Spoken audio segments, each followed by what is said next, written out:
नमस्कार मित्रांनो, तर तुमचा परत एकदा आपल्या एका नवीन व्हिडिओत स्वागत असतं. आज अचानक भयानक ठरलं मुंबईत जायचं. त्याचं कारण काय आता मी तुमका पुढे सांगतोय. आणि 500 रुपये सुट्टे करूसाठी मला 70 रुपयाचा पिझ्झा घेऊचो लागलो. आता कायच बोलणार. मग त्याच्यानंतर थोड्याच वेळात एसटीत तर बसले आणि फायनली 2 तासाच्या प्रवासानंतर कणकवलीत आपण येऊन पोहोचलेलो. आणि इथून आपल्याला आता स्टेशनला जायचं होतं रिक्षा पकडून. मग रिक्षा पकडून स्टेशन का तर इले आणि मधला थंडी तर खूप लागतात, चाय पिऊन घेऊया म्हणून मग गरम गरम चाय पिऊन घेतलं. आणि नंतर मग भावाने पाठवून दिले तर आता बतला भूक तर खूप लागली आहे, काहीतरी खाऊन घेऊया म्हणून मग चायनीज खाऊन घेतलं. कारण रात्रीत आपल्याला काय भेटणार नाही होता आणि आज वार पण तसंच होतो, रविवार होतो. मग थोड्याच वेळात आमची ट्रेन लागली. लय घाई झाली. चायनीज खालाव तसं तिकीट काढलं आणि वर ट्रेन लागलेली. धावत धावत इला आणि आमचा नशीब चांगला की आपल्या बसाक गावलेला.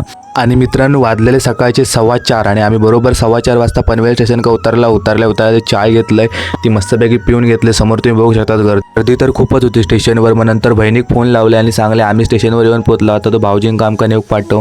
मग मंडळीने थोड्याच वेळात भाऊजी येले. मग 5:15 वाजता मी घराकडे पोहोचला आणि झोपला. आणि तुम्ही समोरची व्ह्यू बघू शकता. 8 वाजलेले, आंघोळ वगैरे केला आणि आम्ही ज्या कामाक मुंबई गेला होता काम करून निघाला. बसमध्ये ते लाव तिकीट वगैरे काढला आणि आपण खारघर स्टेशन का ते येऊन पोहोचलेलो. आणि आपल्याला जायचं होता मस्जिद बंदर का. मग थोड्याच वेळात आपली ट्रेन येईल. ट्रेनमध्ये बसला, तिकीट अगोदरच काढून ठेवलेला कारण नंतर मला पुढे नको. मग मंडळीनं थोड्याच वेळात आम्ही मस्जिद बंदर का येऊन पोहोचला. सगळी दुकानं वगैरे तर बघला, काय काय मग घ्यायचं होता आता.